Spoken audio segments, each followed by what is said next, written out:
গতকালকে আপনারা দেখেছেন সোশ্যাল মিডিয়ার কল্যাণে মা বাবার বিরুদ্ধে একজন মামলা করেছেন, ইংলিশ মিডিয়ামের একজন ছাত্রী, 19 বছর বয়স। এই মেয়েটা মা বাবার বিরুদ্ধে মামলা করেছেন যে তার মা বাবা নাকি তার উপরে নির্যাতন করেছেন। মিডিয়ার কল্যাণে সে ইংরেজিতে কথা বলতেছেন যে মা বাবা বুক ভরা আশা নিয়ে মেয়েটাকে ইংলিশ মিডিয়ামে পড়ালো উচ্চ শিক্ষায় শিক্ষিত বানানোর জন্য, সেই মেয়ে ইংলিশ মিডিয়ামে পড়া মা বাবার বিরুদ্ধে মামলা দায়ের করছে কোর্টে গিয়ে, যে আমার মা বাবা আমার উপরে অনেক জুলুম করেছে, নির্যাতন করেছে, টর্চারিং করেছে, তারা ভিলেন, তারা কি ভিলেন, তারা ক্রিমিনাল, তারা আমার উপরে অনেক নির্যাতন করেছে। আহা, মা বাবাকে ভিলেন বলতেছে, ক্রিমিনাল বলতেছে, ইংলিশ মিডিয়ামে পড়া সেই মেয়ে। এমন সন্তান যে মা বাবা জন্ম দিয়েছে তাদের চাইতে হতভাগা কপাল পর আর কেউ আছে? এমন সন্তান জন্ম দেওয়ার চাইতে না দেওয়াই ভালো। এই জন্য সন্তানকে ইংলিশ মিডিয়ামে পড়াইয়া ভালো বাবা হতে পারবেন না। কথা বলেন না কেন? সন্তানকে পড়াইতে হবে মাদ্রাসায়, কোরআন সুন্নাহর জ্ঞান শিক্ষা দিতে হবে। সন্তানকে যদি আদবওয়ালা, আখলাকওয়ালা, চরিত্রবান বানাইতে চান, প্রত্যেকটা মা বাবার স্বপ্ন থাকবে আমার সন্তানকে আমি ছোটবেলায় মাদ্রাসায় পড়াবো। কোরআন হাদিস পড়ার পরে ডাক্তার বানান, ইঞ্জিনিয়ার বানান, কোনো আপত্তি নাই। আল্লাহ যেন এই বুঝ আমাদেরকে দান করেন। একটু জোরে বলেন আমিন। তাহলে ইংলিশ মিডিয়ামে পড়ানোর গুণ দেখছেন? হ্যাঁ, মা বাবার বিরুদ্ধে মামলা করছে। বলেন তো বাংলাদেশের কোন হুজুর মা বাবার বিরুদ্ধে মামলা করে? মা বাবাকে কষ্ট দেয়? তাহলে সন্তানকে একটু আলেম বানাবেন, ছোটবেলায় মাদ্রাসায় পড়াবেন। অনেক মানুষ আছে ছোটবেলায় হেফজখানা মাদ্রাসায় পড়ে হাফিজ হয়েছে, এরপরে ডাক্তার হয়েছে, হয় না? কথা বলেন না কেন? এদিকে দাখিল আলিম পড়ার পরে ওইদিকে যা আবার আল্লাহ তাআলা ডাক্তার বানাইছে, ইঞ্জিনিয়ার বানাইছে। এই জন্য সন্তানকে যে মাদ্রাসায় পড়াইলে যে একেবারে তার লাইফটা শেষ হয়ে গেল এমনটা না, সেই জিন আর নাই। কথা কি বোঝেন? জামানা অনেক উন্নত হয়েছে।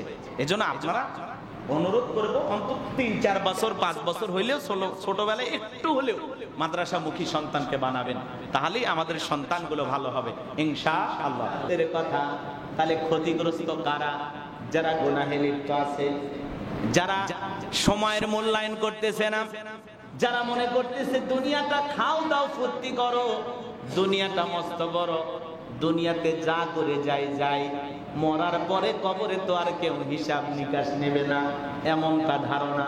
অমুসলিম হিন্দু যারা আছেন তারা মনে করে একজন মানুষ মারা গেল, আগুনে পুড়িয়ে ছাই করে দিলাম, এই লোকের আবার ধরা কই পাবে, এর তো কোনো হিসাব নিকাশ হবে না, আমরা তো একেবারে জ্বালিয়ে পুড়িয়ে শেষ করে দিলাম। কিছু কিছু মুসলমান আছে যাদের আকীদা, যাদের বিশ্বাস হলো আমি কবরে গেলাম, তারপরে কি হবে না হবে টেনশন নাই।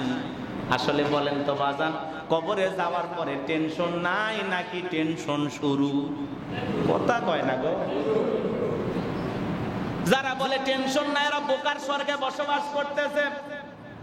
আরে ভাই, দুনিয়াতে কোদাল দিয়ে ঠেলে জমি বাড়াইতে পারেন, বউকে ধাক্কা মেরে খাট থেকে ফালায় দিয়ে একাই ঘুমাইতে পারবেন, এই রুমে ঘুমাইতেছেন আর একটা রুমে যাইতে পারবেন, কিন্তু কবরের জিন্দেগি এমন একটা জিন্দেগি, এপাশ ওপাশ ধাক্কা মেরে কি কবরের মাটি বাড়াইতে পারবেন? বলেন না কেন? ওখানে কি বাড়াবাড়ি করে চিৎকার মারে বিদ্যুৎ চালাইতে পারবেন? এমন অবস্থা কি আছে? মনে কষ্ট, দুঃখ, রাগ ক্ষোভ নিয়ে কি ভিডিও দেখতে পারবেন?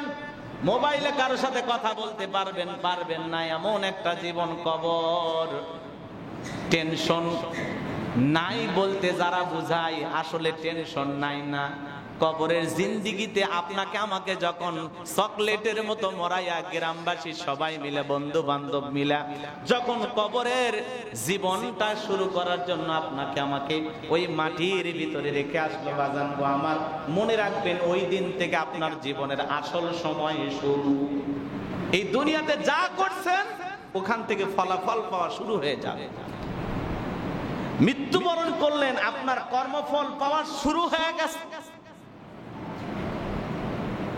এই জন্য দিল দিয়া কথাগুলো বোঝার চেষ্টা করবেন। দুনিয়ার রঙ্গ তামাশায় আপনি ব্যস্ত হয়েছেন, দুনিয়ার কাজে আপনি মত্ত হয়ে আছেন, ব্যস্ত হয়েছেন। এ বাজান, এই জায়গায় যে আপনি বসে আছেন, বলেন তো আল্লাহ না করুক আসরের নামাজের সময় কি আপনি মৃত্যুবরণ করতে পারেন কি না? তাহলে হুজুর আপনারা অনেকে বুঝতে পারতেছেন আমি যে কথা বলতে চাই। হুজুর এত বড় কথা বললেন, আমি আজকে আসরের নামাজের মধ্যে মারা যাব। আরে ভাই, আপনার কথা কি বলবো, আমার কি কোনো গ্যারান্টি আছে? এই যে কথা বলতেছি, সামনে খুতবা দিব, 2 রাকাত নামাজে দাঁড়ায় যাব। বলেন তো বাজান, আমি যে 2 রাকাতের নামাজ কমপ্লিট করে সালামটা ফিরাইতে পারবো, এমন গ্যারান্টি কি দিতে পারবো? নাই। এই জন্য বাজান গো, আমার দিল দিয়ে কথাগুলো বুঝবেন। কত ইমাম খুতবা পড়তে পড়তে মারা গেল, আপনারা দেখেছেন। কত ইমাম নামাজে দাঁড়ায় গেল, তেলাওয়াত করতেছে, 1 রাকাত হয়ে গেছে, 2য় রাকাতের সিজদায় গিয়ে আর ওঠার শক্তি হয় নাই। এই তো জীবন। আপনি ওযু করে সুন্দরভাবে পাঞ্জাবি পরে মসজিদে আসছেন, বলা যায় না আপনার এই জুমার নামাজ জীবনের শেষ নামাজ হতে পারে। এই জন্য পায়ে হাত দিয়ে অনুরোধের ভাষায় বলবো, সময়ের বড় দাম, সময়ের কাজ সময় করতে হবে। সময় মতো আপনার সময় কিন্তু অপেক্ষা করে না। নদীর স্রোত যেমন চলমান, জীবনের সময়টা চলমান। আপনি যতই আহাজরি করেন, এখন কিন্তু 1টা 30 মিনিট বাজবে, আপনি যতই চিন্তা ভাবনা করেন যে হুজুর আমি 1টা 30 কে 2টা পর্যন্ত যেতে দেব না, আমি এটা আটকায় রাখবো। আপনি যদি ঘড়ির কাঁটা ধরে বসে থাকেন, টান দিয়ে যদি আপনি চার্জারটা খুলে দেন, এই ঘড়ি অফ হতে পারে, কিন্তু আল্লাহ রাব্বুল আলামিন আসমানে যে ঘড়িটা তৈরি করে রেখেছেন, চন্দ্র সূর্যের যে নিয়ম শৃঙ্খলা, এটা ঠিকই চলবে। আপনার জন্যই 1 ঘন্টাও এদিক সেদিক হবে না। কথা বলেন ঠিক কি না? আন্দোলন করে নির্বাচন পিছানো যায়, আন্দোলন করে নেতা তৈরি করা যায়, এক নেতার পরিবর্তে আর এক নেতাকে দুনিয়ার জমিনে তৈরি করা যায়, প্রধানমন্ত্রী বানানো যায়, কিন্তু আন্দোলন করে দিনকে রাত বানানো যায় না, রাতকে দিন বানানো যায় না। দুইটাকে কখনো আবারও একটাই ফিরে আনার ক্ষমতা থাকে না। এখন যদি ঘড়িতে 2টা বাজে, 1টা 50 বানাবেন এমন ক্ষমতা কারো আছে? না। এটার নামই হলো সময়। সময় ফুরিয়ে যাচ্ছে, সময় ফুরিয়ে যাচ্ছে আমাদের।